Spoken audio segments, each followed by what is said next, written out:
Ursula may be the reason why my freaky ass like tentacle porn. Because it was something sexy about her evil ass. It was like, I like villains. Period. I be liking villains. But then just the way she slid around, I was like, oh. Big dick and I would have been at Tyrannosaurus Rex. Hey. I was like, the little arms. Don't take nothing serious. Nothing you serious. get close to me, I'm gonna choke the fuck out of you.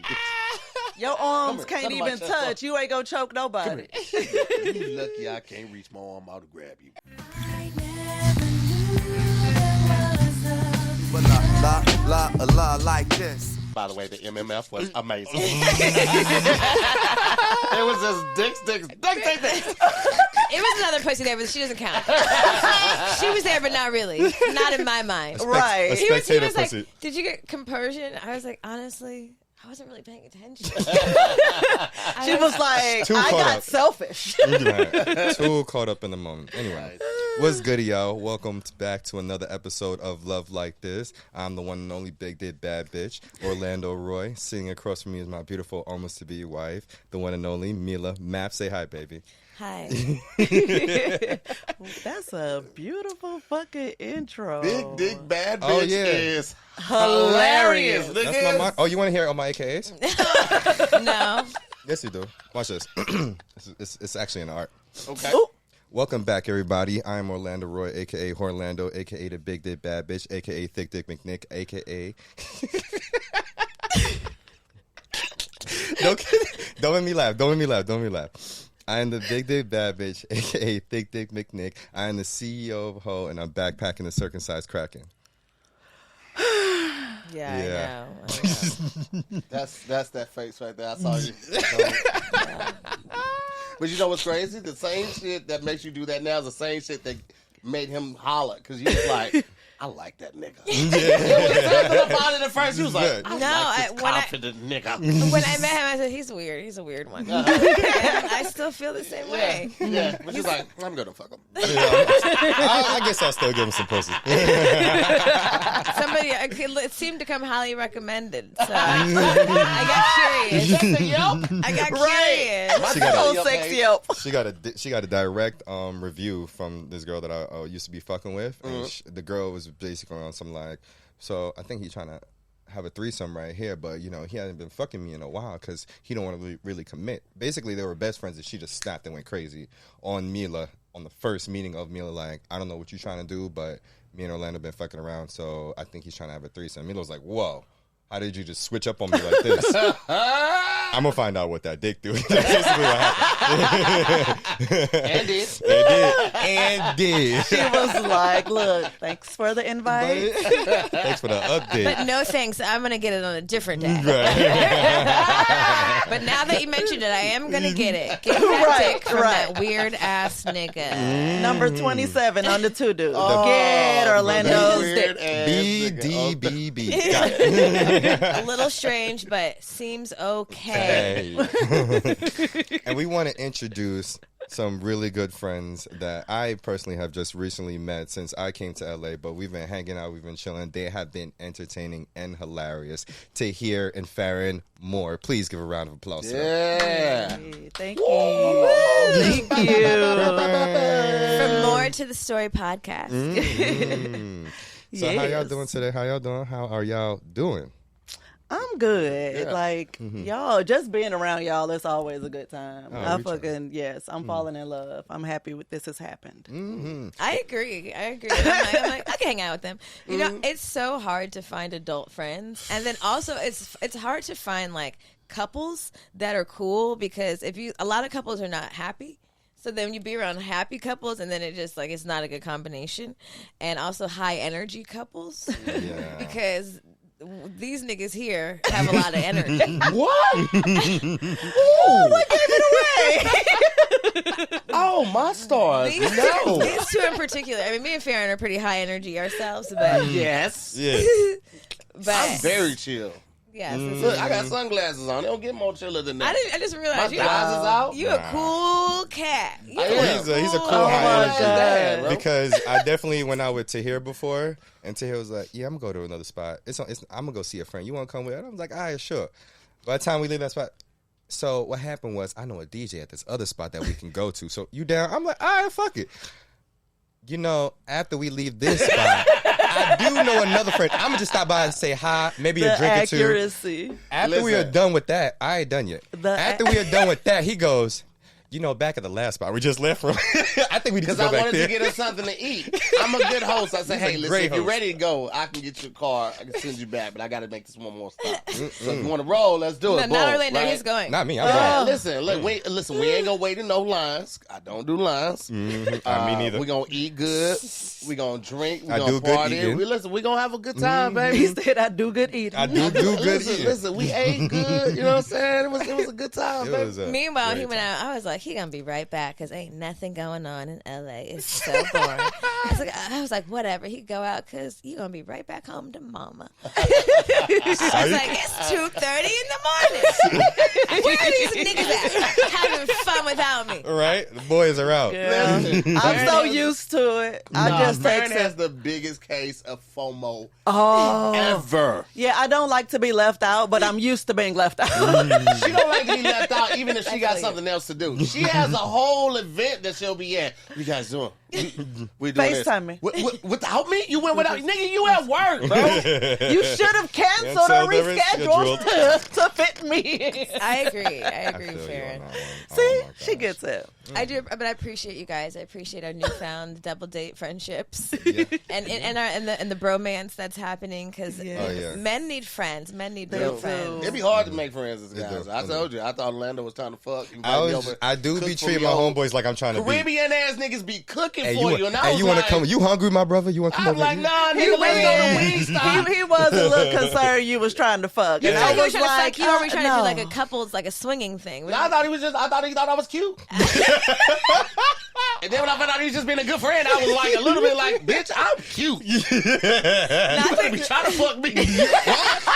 Why aren't you trying to fuck? You better want that man's dick. Fuck on this nigga, bro. You know I'm that nigga in the city. Like, you're not gonna cook for me and send me home, bitch, nigga. Yeah, I brought wine, nigga. I brought 2 bottles of wine. Because I'm cute.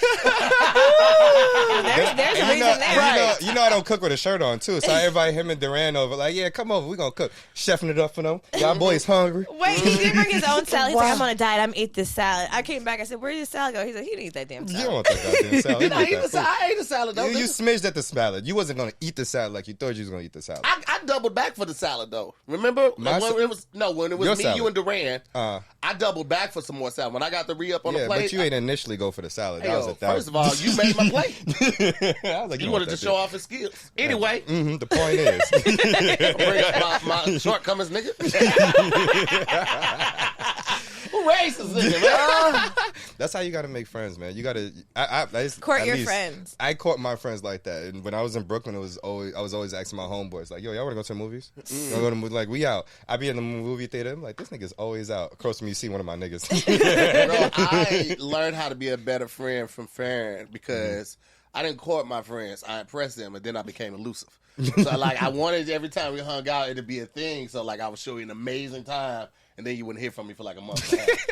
And it was like no deep conversations ever. So he wouldn't even really know anything about them. And they wouldn't know anything about him.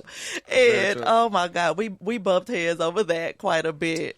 I wonder how many niggas are hanging out with niggas for like a significant amount of time and don't know really shit about them. Yeah. But they're going through. If we hanging out in a bar or something like that and we don't have the relationship, we like the music loud. So I use that as a cover up. We can't really talk here because of music. But me and Orlando, we sit at the bar and we talk. We got to the third spot, so let's go over there. We're going to talk. Yeah. It's too loud over there. Erie playing too loud. Let's go over there. Yes, you got to force conversation. Yes. One thing about me, I'm going to get down to the nitty gritty. I'm going to get some information out of you. I'm going to put this music up loud. Hey, man, check out this playlist right here. Not me. Hey, turn that shit down. I got to ask you a question. I I'm going to kill us. You run us in this fucking car. Not kill us. Oh my God. This nigga really trying to get into it. Oh my God. Because I was definitely in that car. And it's funny, we were talking about this MMF conversation because I was in the car with Tahir. And I was like, for some reason, I actually, turn this down for a second. I got you something. I gotta accept it. Yeah. You know, it's kind of hard when I think about it to bring in another guy, but I think it's much easier to bring another girl. What you think?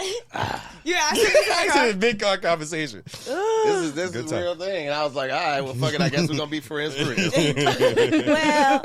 Well, I'm glad that you were having personal conversations about my endeavors. My lady been trying to do your it for ambitions. But you know what? It's necessary because it's very difficult, like you said, to find adult friends, especially when you don't have a traditional job. Mm-hmm. So when you are like running past people, seeing them randomly and stuff like that, to take the next step and invite somebody over for dinner or invite them out for drinks or something like that, it takes a lot of energy, it takes a lot of courage, it takes a lot of vulnerability. Mm-hmm. And then to build on that, if you know, from those interactions you find that you guys have similarities, to build on that takes even more energy and effort on both sides. So like if it's not reciprocated, it's like it's embarrassing, it's hurtful, it's all of that. Right, you're like, damn, right, you feel silly. Like, Niggas yeah, be friends and shit. Yeah, it's like, egos and pride. don't make somebody a priority. That's making me what is the option? Yeah. So to go from that and then to be in the alt life space, it's even more vulnerable, especially with guys, because there's always that masculinity hurdle that we have to get over. But in the alt life, it's like you have to acknowledge the masculinity, but you can't. Like, that can't be your defining characteristic. Yeah. Because your then North it's Star, not gonna make sense. Like, you'll never be able to have an MMF if you have somebody that's too masculine or hyper masculine. Like, nah, I ain't no motherfucker doing all this. Right, Like, why you here? Why you like, you're not open to that idea? So, like, it's dope to hear that from another brother that, you know, is obviously masculine, but also very nurturing, very loving, because it teaches me things. Yeah, because you don't have to be one or the other, and that's where it comes in at. Like, I have to be so tough, so I can't be vulnerable. And women are the same way around other women. Yeah. Like, it's not it displays different from us, but it's for the same reasons. Like that feeling like, oh, I'm kind of like I'm not good enough, or I gotta show her up, or I gotta even being catty and talking about some chick to your dude, you know, because you just trying to lower his opinion. So stuff like that. So like, yeah, it happens on both sides. That's true. And just for the people listening, alt life means alternative lifestyle. Ulterior lifestyle. And just for the people listening, alt means alternator lifestyle. Ultimate warrior. I was trying to be an expert. I was trying to be a lifestyle fucking expert. You know, just cut that part out. Don't do my friend. Go give it a censor bleep for mad takes. Alt life means beep. Alt life means beep. Yes, it's gonna be great. You're gonna love it. You're gonna love it. You're a sexologist, babe. You ain't got nothing to prove over it. There you go. Certified. You know I'm the BDSM and kink lifestyle. You got all your AKAs? No, I'm not. I don't. You know, I believe the AKAs are like an East Coast thing. I don't think that's like I'm just Milah. Okay, there you go. That's just pussy over there. Good pussy. That's just Fatty Caddy. I am Fatty Caddy. Fatty Caddy's a nickname. AKA Fatty Caddy. And you live up to that name. It's awkward. Right. What is in the middle of us? What is Fatty Caddy? What is Fatty Caddy? Oh, a heavy pussy. No, it's not. You know what? They don't have panties. This is a real issue. We need a PSA for this. They don't really make panties with where the pussy is big enough. Always one lip is hanging out. Yeah. She's always had that problem. It's just like, what the fuck? I used to be laying on the bed in panties back when I wore them. And he'll be like, what are your pussy lips out? Yeah, like, really? They both, they don't stay in. Because they need a Fatty Caddy panty. And they're just, I'm pushing that forward. I'm advocating for pussy panties for the fat pussy girls. Yeah. But also just not wearing them too. That's as an option. That's what I advocate for. But back to what you were saying about, okay, so you guys, we went to Farren and Tahir in the lifestyle, if you haven't noticed. They're alt life. If you haven't noticed. By his shorts, his glasses. These are tennis shorts, man. And Farren's crop top. If you haven't judged a book by a cover. Tennis, brother. I was first seat in college. First seat single in college. Ain't nobody ask you that. That's what these shorts are. That's nice shirts. I might borrow those. Well, no, I'm just saying because they said it when you meet another man in the alt life. You know, you know, instead in the big words, you know, the cool words. I was just... So let's start from the beginning. How did y'all like? Well, first of all, how did y'all meet? Right? How does meeting Farren and Tahir come together? We went to college together. She needed some change for the bus. Shut the fuck up. Every time he tells the story, he tells this bullshit story about how I needed money to catch the bus, and I just asked him. And he's like, I can't just give it to you, 50s, but like, you can earn it. Like, what? Like, I got a back porch that needs some sweeping. Everybody thinks it's going to take a sexual turn. I was like, nah. Just laid off my housekeeper. He came, he just came over to me, introduced himself, and invited me, in St. Louis, invited me to a show that he was having.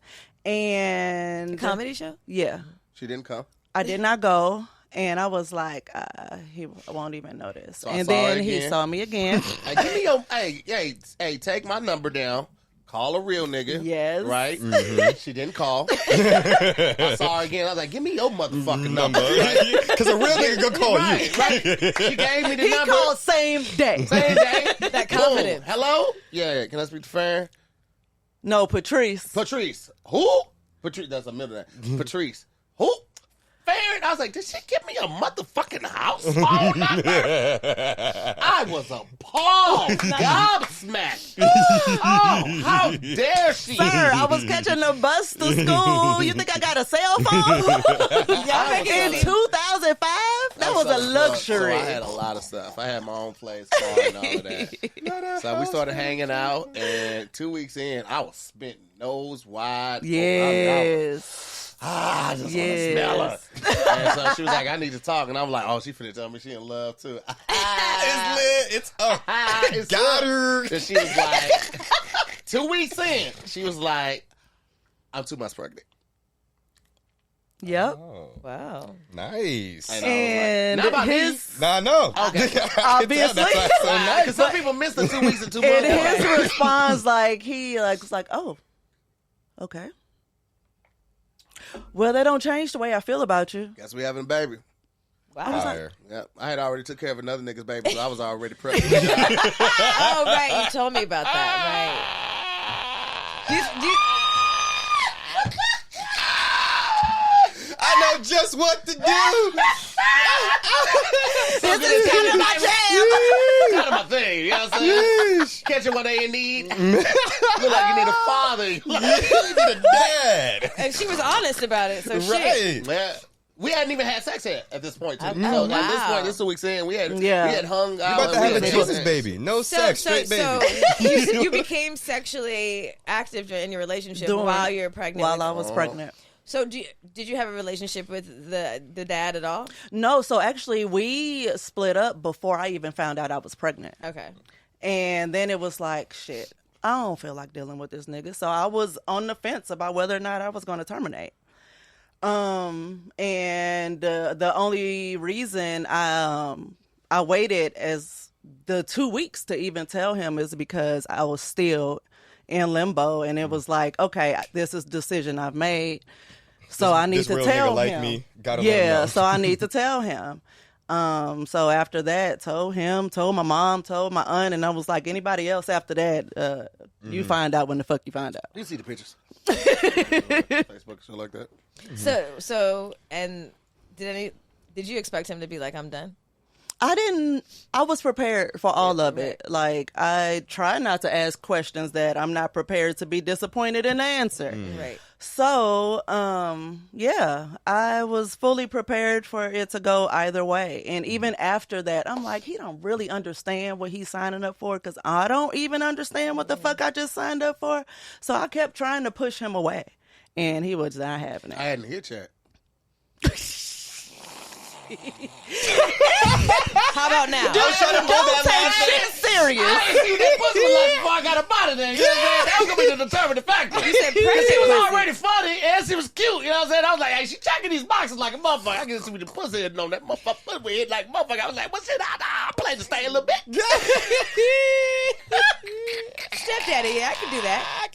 Oh Stepdaddy, look good my on me, baby. God. I ain't gonna hold you. Oh my God, I hate him. Hey. Very similar to me and Milah too. Hey, man. Because I was like, yeah, this single mom cool. I actually told Milah, I was like, I don't do moms, right? Are you cool though? I'll hang out with you and chill like that. Boy, I had a taste of that thing. And then I had it again. Then I had it about 3 more times that week. I was like, hey, what your child need for Christmas? Right. What you need? She want karaoke. Yeah. You think it's annoying? She got to get the karaoke, baby. You just gonna have to understand. Listen. Nigga, bought that little girl a Christmas gift right then and there. Put it on me. Shit, what is you talking about? Yep. Yo, it'll do it to you, man. Oh my gosh. Yep, he's the only dad that she knows. I was there when I was in the hospital. He was there when I was at she the was hospital before born. my family was there. Did your family judge you or anybody say anything to you? Because I feel like people be. There was a couple guys in my organization because I was in the Cleats 100 of the 100 Black Men in St. Louis. A couple people was like, they gonna think that was your baby. I was like, I don't give a fuck what people think. Right. I don't care. Like I wear suits to school. I'm too grown for this shit. I'm an adult. Yo, I wear suits, motherfucker. I had 4 jobs in college, and I was taking full credit hours. I don't give a fuck what nobody think. I've been on my own since I was 14 years old. Right. I'm grown, nigga. And I got she fine as fuck. That's a fucking fact. Because I was walking around calling myself the big dick bad bitch. Being a stepdad is not niggas' worries at this point. Like niggas got 3 or 4 more things to judge me before it comes to get a stepdad. Big dick bad bitch is wild as fuck. I'm gonna put it out. Every time you roll your eyes, it makes me laugh. It's not my fave. Is that your fave? Not my fave. It's like I love hate it. Because I love the fact that he's just like confident in that shit. Like, yeah, motherfucker, that's what it is. He a bad bitch and he that nigga. It makes amazing sense. It makes so much sense. But it's also like, damn, I didn't think of it. Wait, why did I think of that? But at the same time, I was like, I don't want to think of it. I can do it. Yeah. It's fire, but do I want to? Nah, that's for him. That's for. Because I would take bad bitches like I always got to be dressed up. You can't never catch me. I'm like I would go that way with it. But he's a bad bitch like I'm bad at whatever the fuck I got on. Anything. Look at anything I put on. The confidence. It could be nothing. I see. Because the foundation. I look the best naked, so anything I put on is a bonus. Talk about it. Bars. This nigga just came out the door. Motherfucking bars, bitch. Talk about it. You know what the fuck it is. Standing on business. Listen. Y'all are fucking silly. So stupid. Oh, man. So, to sum it up, that's how we met. Wait, how long have you guys been together now? The first 7 years was like on and off. That was 2005 to 2012. 2012. That's 5 to 12. No, I was talking about the love. Oh, well, since 2005. That's what we Yeah. have. In totality. And we officially was like, okay, we're going to be together in 2012. We done found our ass at church, and I was in town doing a project. And when I found her, we did not spend a day together every day after We that. were together every second after that. After you made Came it. back to LA, Yep. told my roommate at the time, I think it's getting serious. I think she's going to move out here. He was like, cool, you can keep the place. You had already moved out here? Yeah, he had moved out here, 2009. like 3 years before I did. Yeah. Found a place and where we at now, and stayed there for a couple years, and then we moved around the corner to a better space, and just been rocking since then. So when would you say that y'all love became like a thing? When you be like, oh, I love this nigga? Because honestly, if a man's telling me that I tell him, man, I'm too much pregnant. He's like, oh yeah, I'm stepping up. I'm like, wow, this is love at first sight. Immediately right there. I've seen you many times, but now it's love at first sight. So when is like the love and being in love with each other become a thing? Wow, I think we were very drawn to each other like immediately. Immediately, but it's so crazy because we never made it official. Never. Ever. So it was very much like a you see him, you see me type situation. But the love came when I realized, I think it was like that first call you made that you were in the grocery store. And you were asking me what I wanted you to buy to have at your house for me. He was like, "You like those cookies, right? Because I know you be craving those cookies. I saw you ate a lot of those." And paying attention. And I always had water with me. Like, water was the only thing I ever drank. And for what was that? Our first Valentine's Day, he got me a gallon of water, but he used to keep water at his place for me all the time. Just little things like that.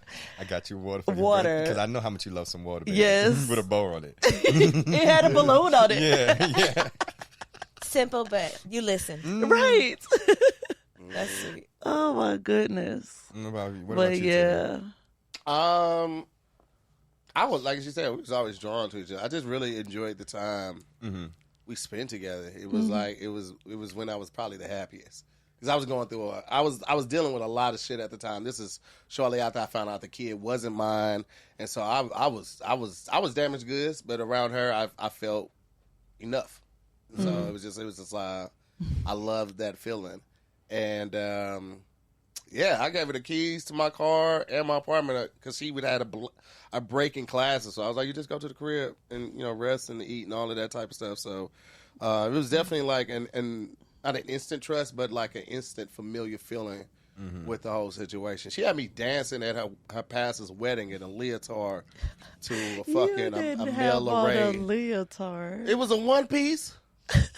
It was a one-piece I body didn't see the footage. Yo, women will be having you doing some shit. Bro, Milah Ray. Yo. Milah LaRue. Milah LaRue song.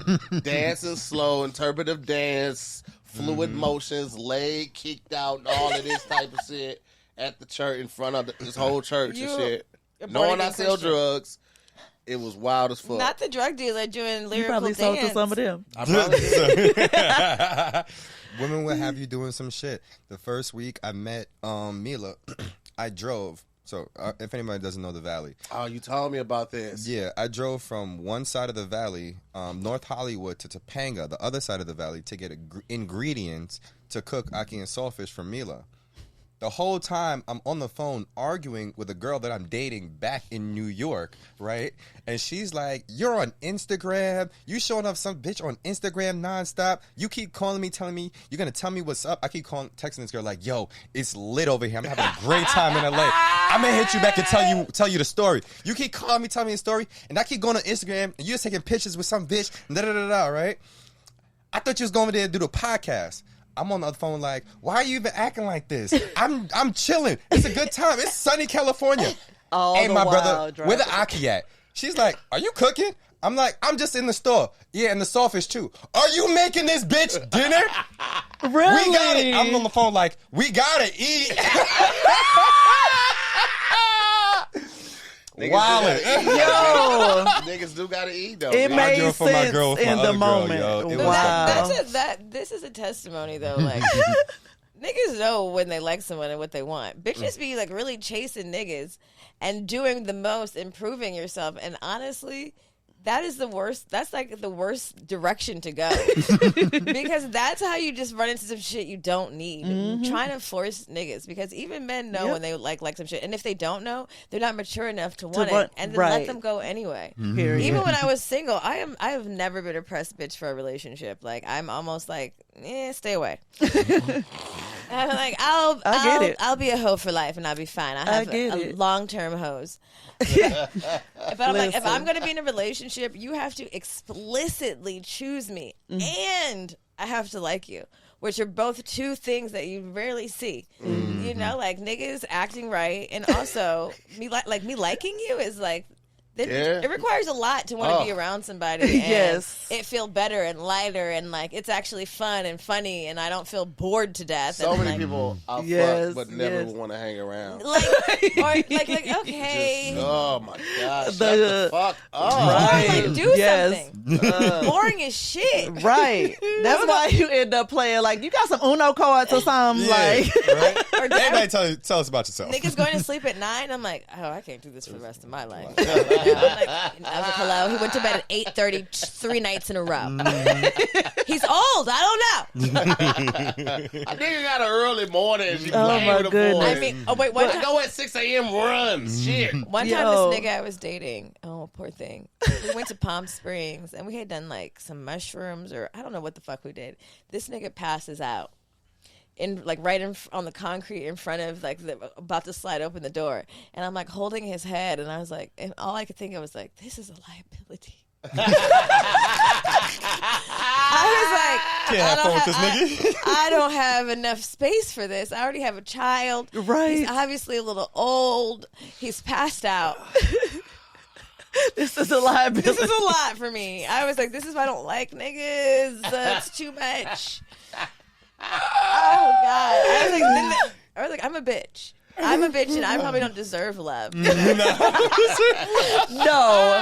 I mean, no, you're just not afraid. I mean, of saying what people honestly think. I had a similar situation, and I had to take somebody to the hospital, and while I was high.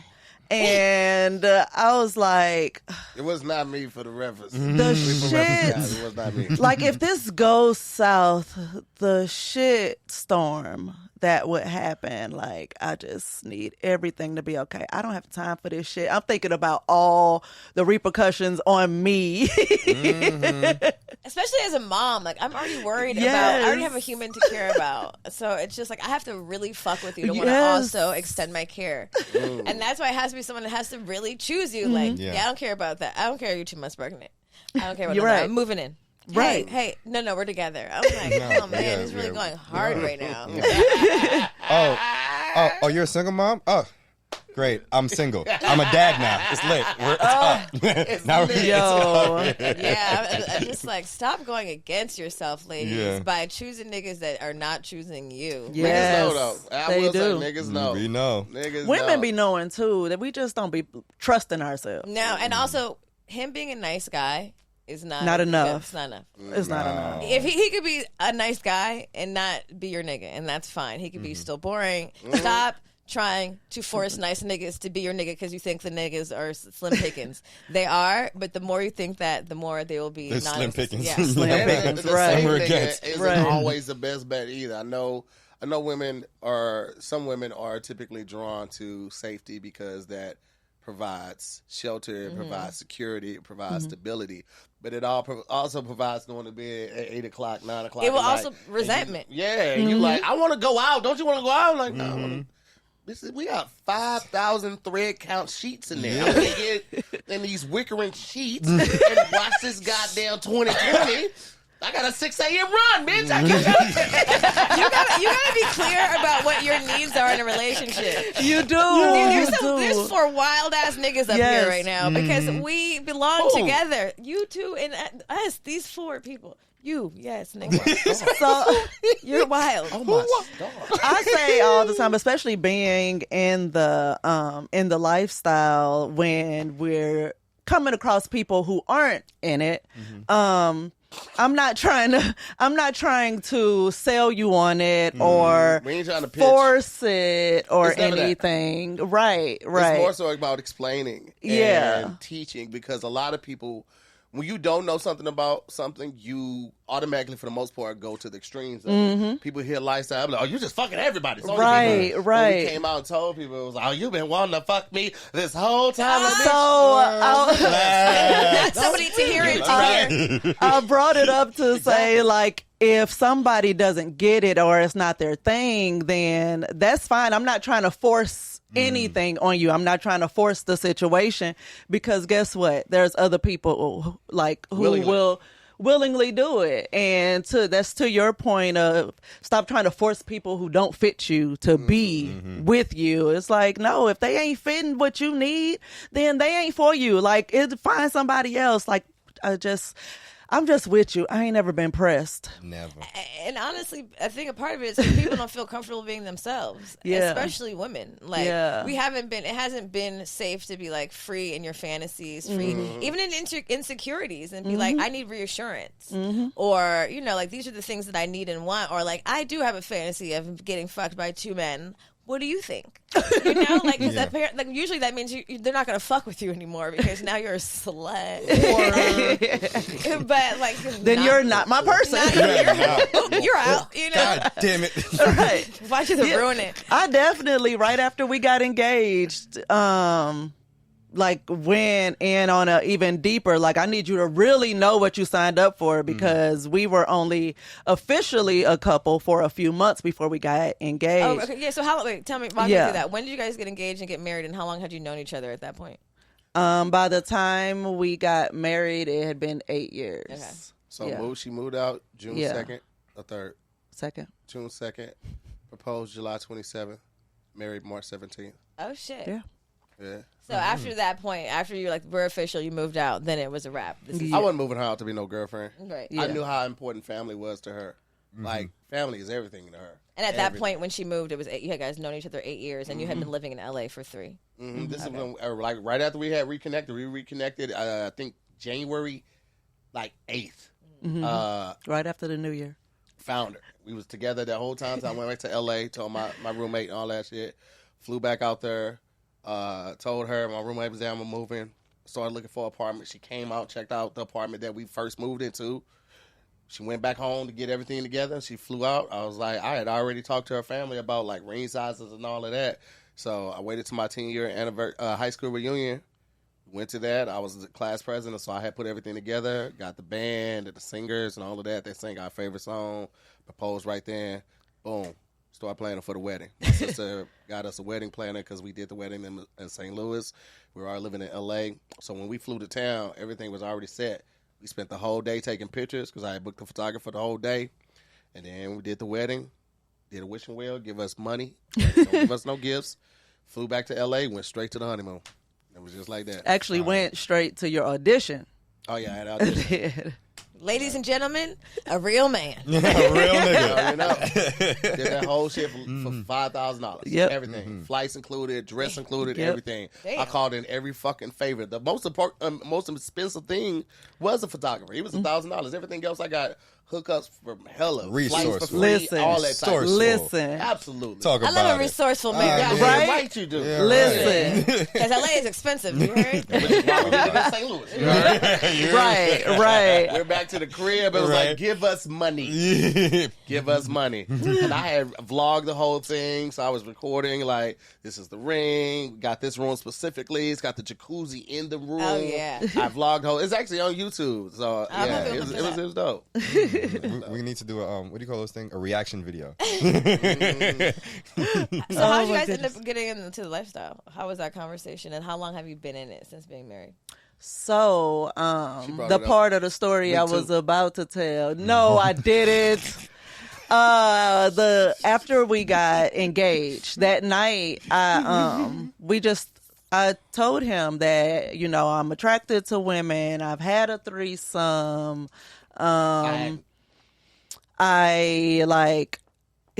Infidelity is not an issue for me. It's honesty that is, So it's like, if you traveling out on the road, I'm not tripping. Just stay safe. Don't bring no shit home and keep it. And he was like, no to that, but yes to threesome. And so, yeah. And fast forward, like, we kept like touching on the conversation for like the next 4 or 5 years. And then eventually we decided to try being open separate. Yeah. And it worked for a couple years. Yeah, that was the cool. beginning. Yeah. That's what I like. I like seeing the this part of like the work that's being done, because this is the fun part, right? People don't realize that there is a plethora of like conversations and like situations that you have to be in before you get to the part where it's like, oh, y'all look like y'all having a good time Right. over there. Yeah. It's like, yeah, The well, work had ass to be time. put in. I'm not going to Yeah. hold you, though. The work had to be put in. Yeah. So for anybody watching and toying with the idea, if you're going through something in your relationship, this isn't going to save it without putting in work of communication, transparency, vulnerability. Practice. Fellas, if you have a hard time expressing yourself emotionally or mentally or whatever, this is not going to help it. You have to work through those hurdles first. You have to be able to have a conversation without getting mad and storming off or punching the wall, anything like that. You have to be, not saying I punched the wall, but I would walk off. I would walk off and I'd be quiet and be tense in the house for the next 3-4 days. And you have to work through that shit before you try to do something like this, because this requires so much communication, so much transparency, So much. so much much forthcoming. You can't be like, oh, I'm just ain't gonna tell her that. No, because if she finds out, then it puts everything else at risk. So it requires so much talking and communication, transparency. You have to do the work prior to getting to this, and then it's still gonna be work to do. But the preliminary is essential. Yeah. For this foundation, for this to work. Yeah. You kind of have to have like a great relationship. You have to have, your relationship has to be in like pristine placement. You have to be in like a great point in your relationship. You really love each other. Everything's going great, and this is like, Yeah. You know, it's like there should be really no core issues in trust and communication and vulnerability, or else it probably won't work. Yeah, you don't want to get into some shit, and then afterwards, like, you're tight. Like, or even if you are tight, you want to know how to like work through it. Because we've been in situations, and I was tight. Right. And that is not. Yeah, she. No. You can't see Milah being. I'm the hoe in the relationship. What? Are you being sarcastic or being? Fucking better play with me. I like go. What are you saying right now? I have reflex jealousy. It's not real. Right. I can't. It's inherited. Yeah. I'm working through it. There you go. Generational trauma. Yeah, that is still my immediate go-to is like, oh, I feel away. Yeah. Oh, yeah. And then it's like, why? Where's it coming from? Why? Where is it coming from? Yeah. And once I talk myself through it, then all of a sudden I'm sitting there cool as hell. Like, But we still got to have a talk about it. But yeah, we gonna talk about it. Yeah, and that's another thing. Like when I was like, it's still gonna be work to do. Like when you have the fun nights or the trips or anything like that, we always have a debrief afterwards. Listen, and I don't forget. I'm like, yeah. She was like, you ready for the debrief? I'm like, oh fuck, that's right. We got to do this. Yeah. How is this? Yeah. What did you like? What didn't you like? What would you change? All of that, and it feels very tedious at times, but it is essential because if you don't use that time to really voice your opinion about what you like, what you didn't like, what you may not want to try again, or maybe you need to have a couple more times before you can make an honest opinion about how you felt about it, then you'll find yourself in a situation that you don't want to be in because you weren't honest and forthcoming about that, and you didn't take that opportunity to be more transparent about, like, I wasn't feeling this shit. I don't need to do this shit no more. But now this person's like, all right, cool, we're going to do it again next week. Shit. But that's why you still have to do the work with it. And to that same point, like even headed there to a party, a situation we were at recently, it was like, what scenarios do you want to see? What do you want to experience? What are your expectations? We talked about that on the way there. So it's like just asking all the questions. Don't sit there just thinking about it. And if you got questions, you asking yourself, ask your partner. Be so that and open that communication up. And I didn't even think about that, but like you made a good point about like headed there, because had I said like, I think maybe I want to try to experience maybe this, and that might be something where I might be a little more reluctant to try to go out and find somebody or whatever. But, women have a keen sense of... I'm a great fucking wingman. Oh, she is. And so, like, if I'm honest about what I may want to try, something like, which is still difficult for me, even at my big age, still be like, oh, I'm kind of want somebody... That's you and me like the same, and me and Farren the same. Tag me in, I got it. Shit on my face while they recite the alphabet backwards. Is that weird? Is that weird? But she be like, no, it's not fucking weird. Let's do it. And then she'll find somebody. But if I don't say that, if I'm not forthcoming, then she won't know how to help me in that situation, and vice versa. So it's very important to have those conversations. But I still get nervous. I go, hold it. Well, most of us haven't been given the space to talk about sex, B, to be forthright about our fantasies and our kinks, and then say them out loud, especially being women. Especially, like, you could be a freak privately, right? But you're not supposed to be a freak with a person that you're married to, or that you which is absolutely ridiculous. Or we all do, like, have this idea that, like, even masturbation or whatever you type in on your porn category is something private and shameful. And so if you can't come up out of that shame, you're never going to say the thing. But all these things are fucking necessary and essential if you want to basically like maximize your pleasure in this lifetime and be in a partnered space. Right. Because if not, you are signing up to be with a partner who is not also committing to your pleasure, you know? And if there are things that you want to continue to experience throughout your fucking sexual lifetime, you're going to have to share that shit. Yes. Or else it's going to be a surprise, and then you're going to get, you know, you're going to cheat and all these other things. And this is what happens to people is they don't say who the fuck they are. Hey, I like this nasty shit. Hey, I like this. Hey, I want to role play this. Yeah. And then you're secretly going to do it in secrecy.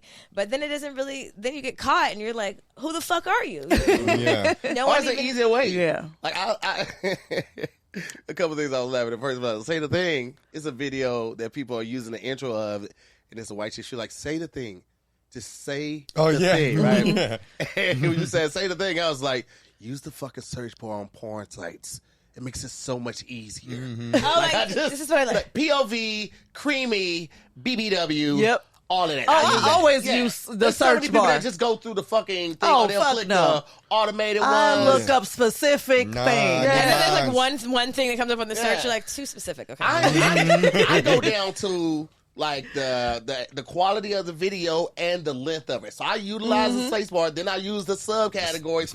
I am very efficient with it. You are a cultured man. And listen, when she was talking, she was also like, then you end up cheating and you get caught and you feel bad. It's like, but also you potentially miss the easier route for doing something like like I said, I like POV, I like creamy, and I like it when it's a super duper mess down there. And then I said this to her because, you know, every woman is different in what their body produces and things like that. And so she was like, oh, we could just find some lube that does it. And I was like, wait, there's lube that does that?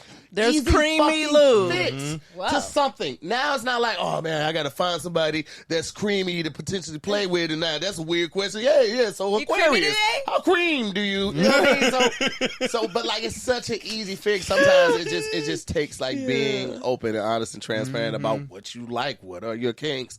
And it helps, but also be careful because I've heard that does it can throw your pH off. So just be careful with the creamy lube. Oh, yeah, be careful with the creamy lube. It's an extra ingredient in that. So just be careful with that. Yeah. And also, I think a lot of men are not willing to be the wingman for their women. Even a lot of women have the idea that if my man aids me in this kink, then he doesn't respect me or love me. You know what I mean? There's that idea too. It was like, do you love me if you're willing to like participate in this bullshit? And you know what? Are you less of a man because you shared me even though I asked for it? And but you know what? To your point about shit, I lost it. Aid me. A man aiding a woman. Do you still love me? Or does this man love me if he's aiding me in this? Oh yes, you were talking about your just people focusing on their own pleasure. And what was going through my head is like, don't you also want to please your partner? So it's like, I get pleasure from pleasing him. And so it's like, what can I do to basically serve towards your happiness? Like how? And if that's something and I ain't tripping about it, it's like, let's do it. Just all you got to do is communicate to me, point them out, tell me I'm good. Right. So yeah, and there's something super beautiful and like honestly like frequency changing when you can participate and experience pleasure with your partner's aid and then go home together and talk about it and sharing it and then be like, you trust me and I trust you and we're the bomb. You know, like, right? We did that together. Right. I can't just, like, we don't have to cheat. We can just do right. it. Yeah. And I can just tell you about it. But exactly. I don't even have to tell you about it because you were there. Yeah. High five. Bye. That's the energy that you carry too when you and your partner on that level. Like we were in Vegas one time for, coincidentally, another one of it was my 20-year high school reunion.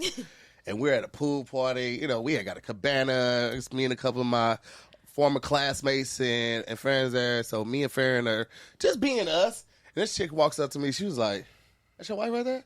I was like, yeah, that's me right there. She was like, y'all in the lifestyle, ain't y'all? I had never had contact with this chick ever before. Never met anything. And I was like, what makes you say that? She was like, y'all just got an energy like y'all will fuck this whole party up. y'all don't even fucking But you know what it was? I think it was us walking like together and like, kind of chatting and scoping out Other the whole crowd. Yes, that nigga over there. Because we legit came in straight, a little predatory. Now that I think about it, but came in straight like, I in the scene. Well, it was like, I mean, you know what I'm saying? Listen, we got this motherfucking sweet. Listen, who trying to have a real Vegas weekend? Oh, in Vegas at that. Y'all at a pool party half naked for a reason. Have a motherfucking time, baby. Is it even Vegas if there's no orgy? That's a fucking fact. I will say, doing Vegas. If you see all four of us in Vegas. This is right. Yeah, that's a whirlwind. Going down in the LV. We'll get back to you in 3 to 6 hours. Was it that the same trip we actually did have we had a situation. We met up with with someone in Vegas during that trip. Yeah, we went to Vegas with an agenda. We were sticking like, tight to the top. Yeah, we stopped. We drove in, stopped at the liquor store. We had one of my homeboys and his wife rode with us. Like, boy, boom. Hey, we're gonna drop y'all here. We gotta go Texas business. We got the room together. Go. We fucking kicked it, and I was a little bummed because like people had asked for this trip, and not as many people came, but it was the perfect fucking amount that came. That's what it is. It was the perfect amount. Now we ain't do, you know what I'm saying? Like we kept business and pleasure, but it was like when we were partying with them, it was fucking great. Yeah. And then we went to the back. It was like, robe. It's like, where'd you get that robe from? I always had it on. I put the robe on, then I put my outfit on. yo, get your friend. I can envision it. Oh my god, that's how it's gotta be, yo. That room was crazy. Yeah. It was crazy. Oh, what a dope view. Yeah, we kicked it though. Like we did. I will say one thing that's really got us like into the groove of like our communication. I think is just like the practice. Fuck, what was I just about to say? I just had it in my fucking head. You just had it right there, man. Just take it back for a second. I was saying I had the room. Sorry, is it contagious? The point of me saying this in the communication is like it's so healing doing all of this in the communication and being honest, even with all the sexual things happening. Because for me, when my dad was married when he started talking to my mom and then had me. So I was a child of like out of wedlock. Is that what it is? Or you're a product of an affair. The point is there was so much lying and cheating going on in my youth that now honesty is what turns me on. And so like when we're talking about like having this kind of relationship and having this kind of communication, when we're so honest with each other, that's where I get the compersion from. So there's no need for the lying or like the sneakiness or when you're saying like infidelity doesn't get you, it's honesty that does. When we're being so honest with each other and forthcoming and then honest right in front of each other's face, that's what like really turns me on and gets me going. So like this MMF, when she's like, well, I think something can happen tonight. And I'm like, what can happen? Say it out loud. She was like, what do you want? She was like, I was thinking of MMF. An MMF? With who? You know what's crazy? You had to say everything out loud for it to happen. That's her with me. When I'm you with other people, I can be you. Like I'm the person, but with her, like, and this just kind of goes back to like even before we were in the alt space. Like my idea of marriage was basically like happy wife, happy life, and she hated that shit. Ooh, she hated that shit. And my thing is like, hey, I just want my wife to be happy, so we just do, you know, I'll just go along with it. And the role switch, I almost.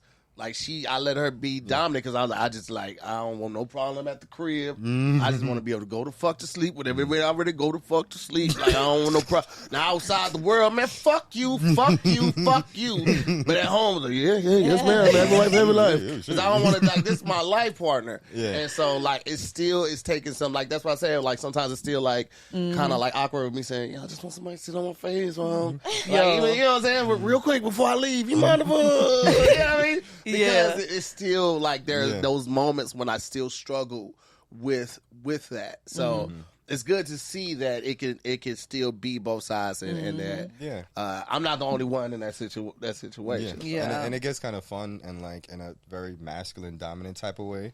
because then when you're the facilitator and controller of it all, and it really, I just took the reins because right here, this one right here is so scary with the MMF. She's like, I'm like, if you don't go take a shot of tequila and spit it in his mouth, right? So I'm gonna come over there with you, right? So I'm laying there with another girl. She's over there. Did you say I'm gonna come over there with you? I didn't say it. In my head, I'm like, I'm come over there with you, right? Yeah. So he was over there. I brought the little other girl that was there, and we were sitting next to each other, me and her cuddling.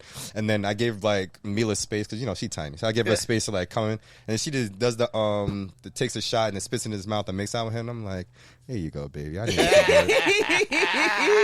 and I knew I told you she could do it. I knew she could do it. I'm so proud of her. All right. Oh, well, because there's still the nervousness. Even to what you said, Farren, is like with all of these conversations that most of us have never had because you've never seen it. It's like there's always going to be this programming that comes up and you like go off, kill him. He wants to be with her. You know what I mean? Like there's these little like voices in your head like.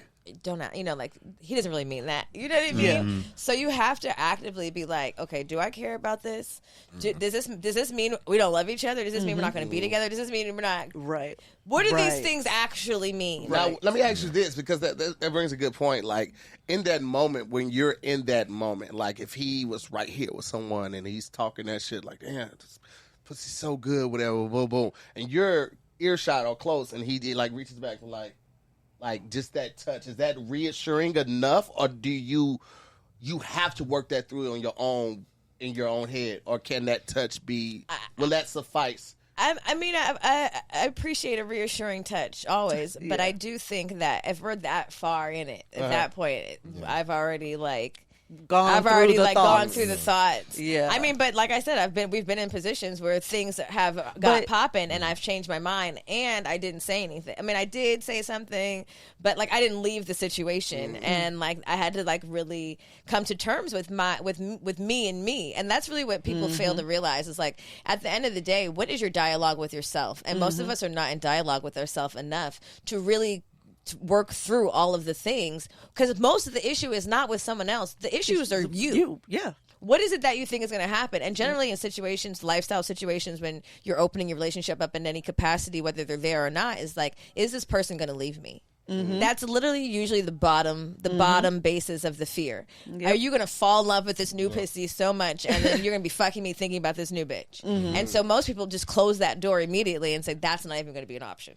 Bitch, you ain't getting no other pussy. But I feel so much stronger and secure in our relationship because I can see that and still know that we're good. I know my husband and I know he ain't going nowhere.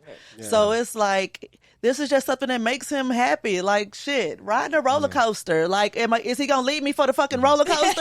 No. Let me put something in real quick. And for the people that might be watching, they'll be like, girl, you don't know that. Yes, the fuck she does. I do know. Let me take the back.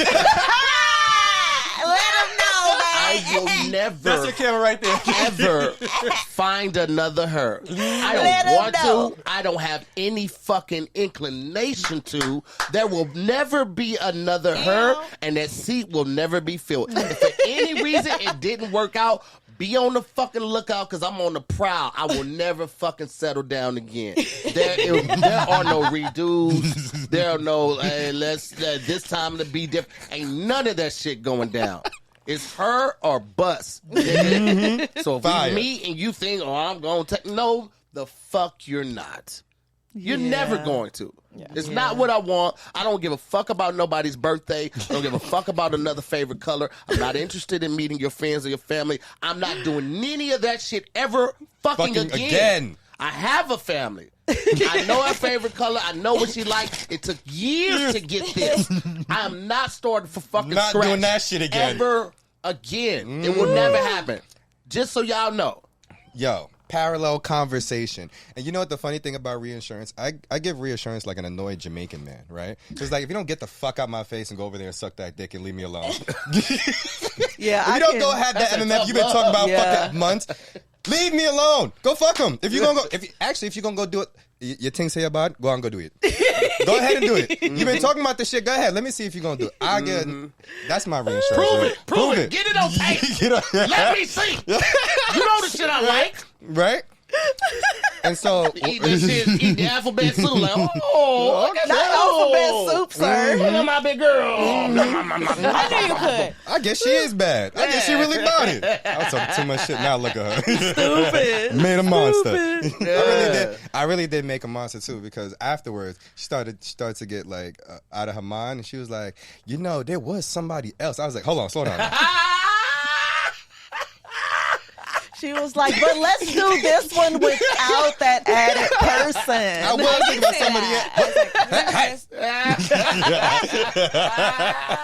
But it is a lot of fun. And going back to what you were saying about happy wife, happy life, I actually literally wrote down for this episode that I was going to bring up that I was going to change that terminology, because for me it was like pleasured wife, happy life. And it's like, if we get our pleasures out the way, and it doesn't even have to be intercourse or sexual, it's just finding out and exploring these pleasures and doing these things, and even when there isn't another person, and doing like MMFs type things, just because we do like it, like you were saying, getting the lube or whatever, right? And Milah was once talking about in the early stage of our relationship, like, doing an MMF and like what it would look like.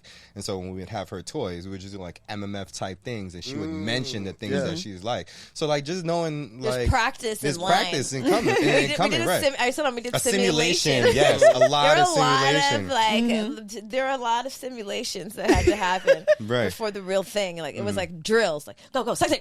Yeah. The dick. No, you ain't ready for no MMF. Right? You not ready? You still on pussy. Stop licking it like it's pussy. 1, 2, 3, go. Use your hands, bitch. Use your hands. I told you. New personal record. Yeah. Twist.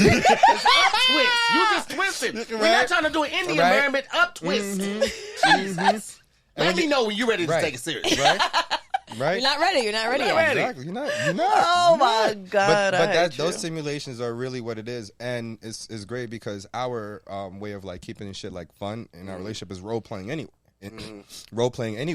And so the thing about doing like sexual things when it comes to like adding another human being is that, and I also realized this with like people in the lifestyle, I'm about to start calling it the pleasure style, pleasure lifestyle instead of alternative lifestyle, because it's way more pleasurable than alternative.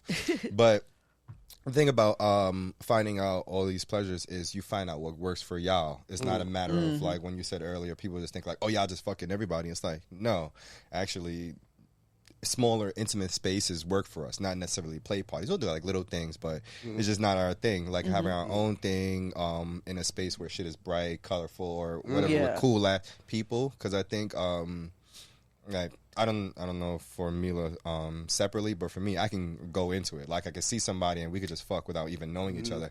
But together, I feel like we're more like sopiosexual. Like, we want to get to know somebody before we're like even entering their energy. And I just find that relationship-wise, our pleasure and pleasure compatibility is so much different than when it's just me alone. And I actually like it when it's us together than when it's just me alone. Gotcha. That was my 2-piece about that's like good. That's great. I wish I was more like physical driven with women, because I can see somebody super fine, but they can dance off and you don't like it. They can dance off and I don't like it. I also have to hear sometimes your voice, because your moan might fucking throw me off. Right? Like that shit will throw me off. I got to make you not a dumbass, because like like this is an alternative life. Consent is very big, and like I need to see certain things to make sure. Like, because if I see anything that's like, oh, bitch, you crazy. Nah, I'm good. You know what I mean? Like, so for me, I mean, granted, if you're in that space, more than likely that person's already acclimated with the surrounding and behavior of such. But still, you know what I mean? Like, I want to do more of that, but I also just be like, I'm missing a side tooth right here. What can you show me that's embarrassing? Like, I need to know you're a real person. Like, this molar gone, bitch. What's up? What you got? What you bringing to the table? Only to hear. Make yourself human. I need to see this, because it's always like the fantasy and shit like that. But I need to find that level ground with you to be able to be like, okay, now I can do this, because like my dick be like, nah. Same. I need to like you a little bit. Just a little bit. Yeah, like, I don't. Yeah. Even for you to fuck my man, like I need to like you. Like I need to feel comfortable. Like I need to know who you are, bitch. I need you to know I'm number one. I need to feel like we're friends. Yep. You know, there are levels to this shit. Or I need to know, like, even if I don't like your voice, or I don't like hanging with you, it's not somebody that would be long term. I need to be able to like gauge that. I'm like, okay, this is just a fuck. Right. I wouldn't ever want to like hang out, and this would be a fuck that like just for me. I wouldn't bring her around because Farren ain't gonna like this. I'm not gonna bring her around the group. The group is gonna destroy this bitch, right? So it's like, okay, where do you fit also in that? So like for me, I have to have a little bit more than just and that bitch bad. Because like the moment she opened her mouth, then I know immediately she say something dumb. Farren be like, huh. Fuck. This is who you bring. So this is what you so that's the quality. That's what you think we do. I don't want to be like I don't need to feel like friends. It's just that if you're around. What'd you say? It's the niggas. This is the nigga corner. Oh no, I don't need friendship. But tell her what your surface conversations be like. Do you prefer like short socks or long socks? Do Those you are the like conversations she had when she used to go out on shit dates. super surface, super like. It's not getting deep at all. Not at all. It's just like you ever learn to swim? No. Oh. So it's like. It's stuff like that. So I don't need friendship. But what I do need though is like security that they're vetted enough to not go start some shit. Right. And see, that's what that is for me. That is the vetting process of like, okay, cool. Where's this person fit in our life in the equation? Is she someone that I feel like Farren? Because whoever, if I was to meet someone to talk to someone, she's gonna know. Like, I'm going to tell her and everything. I was like, okay, this is who it is. Oh, this is who it is. I think y'all should meet. Or this is who it is. I think this person's cool enough. And I'd be like, why? Exactly. So then I got to come with this. That's why I do the checklist. Okay, well, when we had a conversation, she said this. I was like, oh, yeah, man, she like this too. You know, This is so why. I have to do that. But, you know, it's different with the back and forth with us, between us. But, yeah, I'm like that. I'm very much like with the vetting and knowing where this person fits and is this somebody that, because if I'm gonna put forth the effort in like getting to know a person, I'm like, okay, cool, at least I know where they fit. Like the one that like I had to this day, maybe at my big age 40, I may have had outside of like Jamaica, I may have had like 2 one-night stands. Because you like to keep your people. Well, it's not even just keeping it, it's more so like I can't perform on command. Like I could in college, but I was ruined then. Right. And it was like more getting back at women for this chick lying about this baby. Right. So I don't give a fuck about you. Take this dick and I'm gonna fuck your friend. Right. This one chick, I apologize many times to her, but her cousin, and their aunt. I was like, you shouldn't have brought me to the family reunion, bitch. You know I'm charming. I'm charming as fuck. You see his fucking freckles. Are you fucking serious? Bitches I'm wanna light skinned kiss and a every ginger spot. and a funny bitch. Everybody getting fucked. You lucky it was just them 3. Are you serious? Not the whole So family. I can't do that without going back into that dark place, and that allows other things to creep in. So like for me, I have to do a little vetting to know I have what to I'm like dealing something about you. Yeah. Wait, but are you friends with his girlfriend? Yes. So yeah, we like super cool. They clicked immediately. FaceTime like immediately. And she's been nothing but consistent. Like, cause I was also worried that she was gonna come out like just being super just fake, and then I was like, true colors gonna show. Right. And she actually came to me and was like, I was nervous about meeting you. She was like, but I was like, I'm just gonna be myself. And it's like, and this is so dope. Like, I'm just so comfortable around you. And I was like, yay. Like, that's what I want. I wanted you to be comfortable, but also me like your comfortability. Right. Me like who you are. First time I picked her up, first time she came out, I had to do something. So we took both cars. And Farren was like, oh, good, because this is the weed car. And she was like, yes, bitch. And I was like, yeah, do that shit over there. No motherfucking weed being smoked in my vehicle. And so they clicked immediately off of the weed. I mean, we would leave his ass in the room or house and be sitting outside just smoking, The first talking. time she came, she stayed at the house? We got a house. Okay. Yeah, got a house. Yeah. Okay. Yeah. We already got a house. We smoking, chopping it up. She's she has just one daughter. I got just one daughter. We just going back and forth. She close with her family. I'm close with my family. Asking her about more than socks. Asking her, yes. I want to know that she's okay. Yeah. Like, yeah. Yeah, it was dope. First night. That's wonderful to get to the place to have that type of, just Right. trust. It's really trust and boundaries, and know what you're actually looking for in companionship, and just have that discussion with your husband. I was very surprised that he committed to someone else, though, because he like you just said, the not wanting to get to know all the things. And I'm also surprised that I was finally okay with it, because when we talked about it years ago, I was like, nope, bitches don't understand their place. I'm number one. I agree. That's true. Fuck them and leave them. That was But the similar. distance helps too. I don't know if I would have did it if we had been in the same city. Like the fact that because I am a very much I need my space person. Jesus. Like during the pandemic, I was like, I can't stay in this house. I was like, hey, I'm getting a hotel for this weekend. You can get a hotel the next weekend. That way we both have time to miss each other, and we both have a time where we're not responsible for the household. You ain't got to worry about making sure dinner's good. Right. I ain't got to call ahead, but hey, y'all want me to grab something to eat? We need that space, because I'm used to that. I've been touring. I've been on the road since 2007. Right. With very little breaks in between. Like, I'm not talking about like there have been years where I toured 8 months out of the year. There were years where I toured like 3 months out of the year. But consistently from then to now, there have only been 3 years when I was not on tour.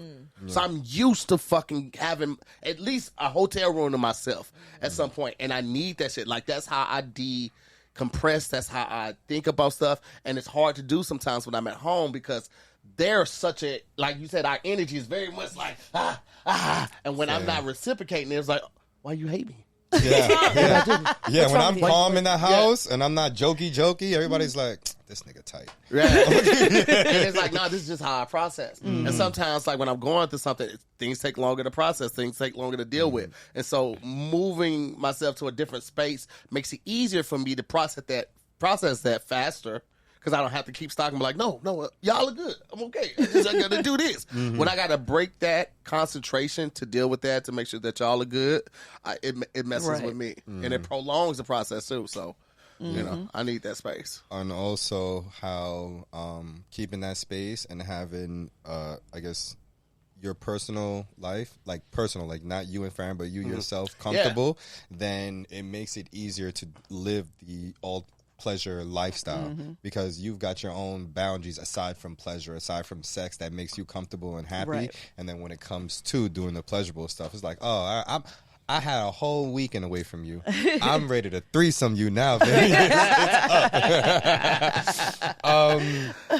And I will say that the one thing that makes it hard to even do anything away from my relationship is because it's more pleasurable seeing Milah happy. Like when she's enjoying it, oh, this is way better than if I was just like doing some fuck shit, or if she was doing some shit just because she wanted to try and make me pleased or happy. Like, it's just not gonna work for me. So there is a part of our podcast that when we have people on, we call this a double date, that we like to ask y'all role play, where I roll up and you tell me how you keep your relationship playful, whether it's fun or sexy or anything like that. But since you brought a pre-roll already in, I'm gonna just go ahead and smoke while you tell us. But I want to know. Smoke on camera. Yeah, we smoke. Okay, cool. I was waiting to hit this. No, do your thing. But yeah, what is one thing from each of y'all of how you keep your relationship fun or playful? We just always trying stuff. We joke a lot too. We always leave room to laugh at everything, but we just try stuff. We still send each other videos that we see food that turn us on. We still we'll sit to get ready. It's like, okay, I'm a pick the porn this time, and mine is usually some I don't know, an octopus. We know each other's, we like, she needs an octopus or some hentai monster situation. Tentacle porns. Yeah, she doesn't like sound on with hers. Yeah, no I like sound. Music, so I'll find about, like, you find a video, I'll find a playlist. So just staying open to just constantly just playing with things. Mm-hmm. I'm very big on setting the mood. Mm-hmm. Like it was maybe a couple weeks ago. Oh my God. When I was giving you head and you was like, wait a minute. This nigga left the room to go light an incense to bring into the room because he was like, I got the music. The lighting's perfect. I just need this last touch. I like all of my senses to be activated. If we got the time to do it, like, hold on, this dick gonna be right here. I was like, did you just light a fucking incense? And then afterwards, I saw her shaking her head. I was like, you thinking about the incense? She's like, you stopped to go get the incense. I was like, I wanted all my senses to be activated at that time. I'm very much about the construction of pleasure. Yeah. Like where does the camera need, this is some OnlyFans shit also. Where does the camera need to be, if we're recording this, where does the camera need to be that if we were to rewatch this, we can get the most out of this experience, right? Same. What smell does need to be here for which specific video so that it feels really good? How low does the music have to be? How loud does the porn have to be? The brightness of the projector in a dark room matters. Yes. Fuck and make love playlists. Yo. And I have multiple ones. Send all three.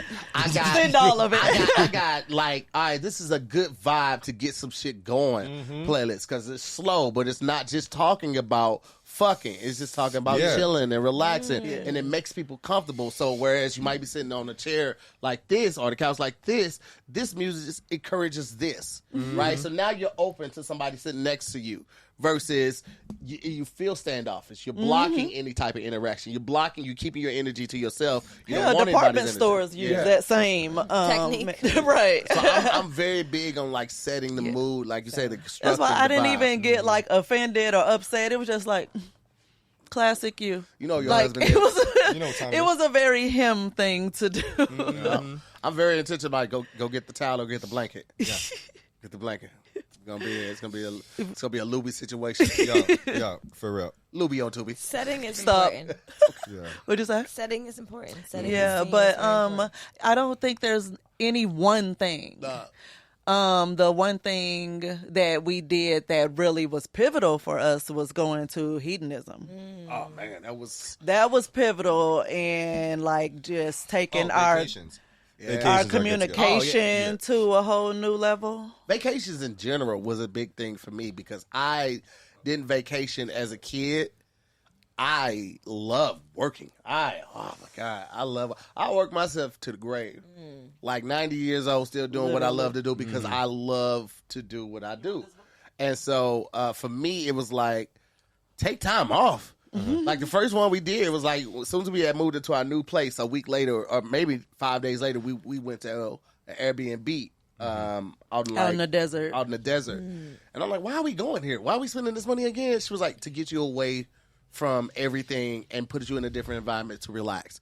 And I still took my laptop and I still did some work, but I did tremendously less than what I listened to a book on tape. I watched Hamilton with him. We created All Day Bacon. Like it was the beginning of a monster for me because I was like, I like this shit. So that vacation really did it for me. Yeah. What's your sign? Pisces. And your Aries. That water. Yeah, man. Wash all over you. Right? Fire and water. Wash all over you. Yeah, fire and water is always an interesting combination. One thing I wanted to ask before we got out of here in the essence of time, because I know y'all busy and got shit to do. If y'all can give a dedication to our listeners, the dedication is just some advice back to the listeners, if you could think of any. Relationship advice? Sorry, relationship advice. I also asked this at the end because I get high. Not to forget. Yes. But anyway, some relationship advice back to the people. I think we would say the same thing. Communication. Like, just, like, over-communicate. What questions would you have if somebody said what you just said to you? Like, that's just go ahead and answer them in the communication. Like, just, and vulnerability. If this is your person, y'all supposed to be together, you should be able to say, and experience anything, even your darkest thoughts, you should be able to say it. We should create a worksheet that like has 10 to 20 questions you should ask or know about your spouse or partner. Like simple shit that we don't even think about. Like, what's your favorite porn category? That. And I'm not even kidding. I was literally about to say that because before we went poly, we were, like I said, we were just open. And we just knew we both liked porn, but we didn't know what each other liked. We didn't watch We together. had a conversation one night while we were intoxicated on some stuff, and we were just like, let's have a conversation that stays right here. We created a safe space, and in that conversation, we learned so much. And this was a couple of days before Jamaica. So coming off the high... A couple of days before... before we... it was the night that we booked the trip. Oh, yeah. Because we were like full, like, you know what, man? Let's go all in. We know we're going to be okay afterwards. Let's just have a great time. And so we booked the trip that night when we had that conversation. Yeah. And it changed everything for us. We learned so much about each other. What type of porn you like? What would you do in this situation? What would you do in that situation? What is your darkest fantasy that you'd never share with anyone? What's your darkest sexual fantasy that you'd never share with anyone? If you had the power to kill some people, would you do it? Or would you not do it? Like, if you got money for it, would you do it? If it's a random person, like all of these type of questions, like help you get know your person.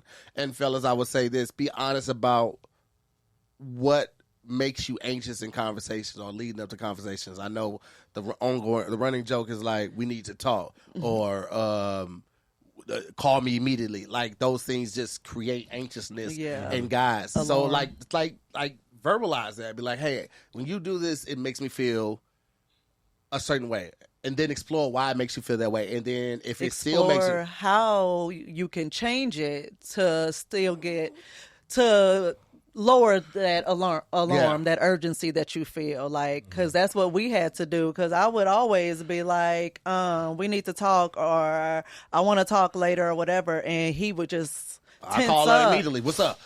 She's like, aren't you filming? I was like, I stepped off set. What's going on? What we need to talk about? Because that's how anxious it made me. So she found a different way to communicate. Hey, later on, I was thinking about this. You mind if we set some timers out? So when you say, hey, this is what I kind of want to talk about, it kind of gives us a break on freaking out.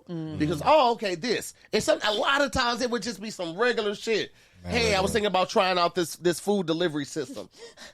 And I'm fucking freaking out on set.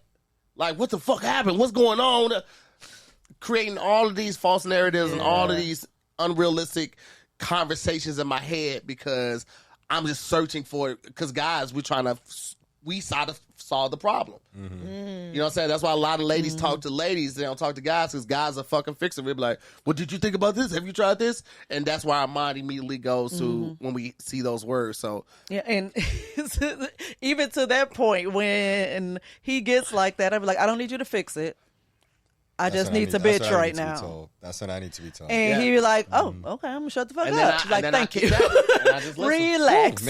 And you know what the funny thing is? It always makes it easier for me when I don't got to give fucking advice back. Yes. And I don't know why every time it's just in our nature to just always give some fucking solution back. Because we're men and we're supposed to be the protectors and the gatherers. Oh, she is not protected right now. Historically, that's how we've been raised. That's how we were taught. Right. You protect your lady. You do this. You protect the family. You provide for the family. So we just instantly go into protect the mode. But people need to think communication is part of protecting that. It's at the core of it. So, like, communication is at the core of everything. Yep, I agree. Communicate even the things you think are silly and stupid and ridiculous, and even if you know they're ridiculous or uncomfortable. As another thing. Run toward the uncomfortable conversations. Uncomfortable conversations are like clouds in your relationship. So the more you have them, the quicker chance you have of removing the cloudy areas in your relationship. And it ain't always going to be pretty. A lot of times it ain't going to be fun. It may not be easy. Some of but it's the gonna more hurt you a do little it, bit. the easier it becomes to address those things. The easier it gets to have those conversations. It's never fun, but you get better at doing it. Taking the trash out ain't fun. But like, fuck it. At least if I take it out, it ain't gonna smell like this. It ain't gonna be full. I ain't gonna be mad when it pop up. Like, it gets easier to do the act. is never something that you want to do, but it does get easier to do. Sorry. I told Milah that after she graduated from Tantra school, that one of the things I realized is that, we don't stop arguing, but it's faster to get back to our normal self. Yes. We get back to our normal selves much quicker. Yes, right. We pointed that out about ourselves a little while ago, a few months ago. Yeah. It was like, shit, it's just getting faster and faster. Like, just talk it out, and then the next minute, we like joking about some silly shit, or he's sending me some stupid Instagram video. Yeah. Very much true. Very much true. Yeah. Look at you. I'm chilling. I'm high. We are high. I'm high. You know how I know I'm high is because usually I'll be like so ready to be jokingly and witty, and I'm really taking in this like loving moment. Like, I'm really feeling the energy, feeling the love, and I'm loving that we have this space so we can have these type of conversations that people can hear, because I think it's like dope and important to hear multiple healthy couples talk about how you can do so many things, so many different ways in your relationship, and realizing now with how there's a open-mindedness to the different type of relationships out there, whether you're like poly or non-monogamous or monogamous, just showing people how relationships are meant to be customized, not under like one banner or like one title that you're supposed to stay to. So your relationship is what you make it. Yeah. So I really love that we have this space, and we can have specifically a couple like y'all that not only have like a very specific type of relationship and pleasurable lifestyle, but also are just as fucking entertaining as us. I appreciate y'all having us. Thank you so much. Finally got a chance to get us together on the calendar. You know what I mean? Yeah, right. So where can they find y'all? Give all the information in the outro and stuff. Our like OnlyFans is it's lit.